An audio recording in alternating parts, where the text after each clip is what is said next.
বাঙালি তথা ভারতীয় এবং সারা পৃথিবীতে যারা দুর্গা মায়ের ভক্ত এবং বাঙালির কালচারের জন্য যারা সারা বছর বসে থাকে তাদের সবাইকে জানাই শুভ শারদীয়ার শুভেচ্ছা এবং দশমী বিজয়া দশমীর প্রণাম ভালোবাসা সর্বস্ততাই।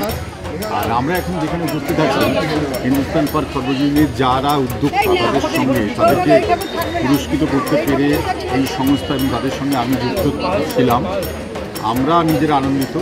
এত সুন্দর একটা কনসেপ্ট, মায়ের এত সুন্দর একটা মানে রূপ, অপরূপ রূপ, সেখানে বিজয়া দশমীর সন্ধেবেলায় সিঁদুর খেলার যে পরিবেশ, সেখানে আমি জানাই আপনাদের সকলকে আগামী দিনগুলোর শুভেচ্ছা। আগামী বছরটা অত্যন্ত সুন্দর থাকুন, পজিটিভ বার্তার সঙ্গে থাকুন, পজিটিভ থাকুন এবং পজিটিভ হওয়ার জন্য সবাইকে অনুপ্রাণিত করুন। ধন্যবাদ। আপনারা দেখছেন পজিটিভ বার্তা platform. Think positive, be positive.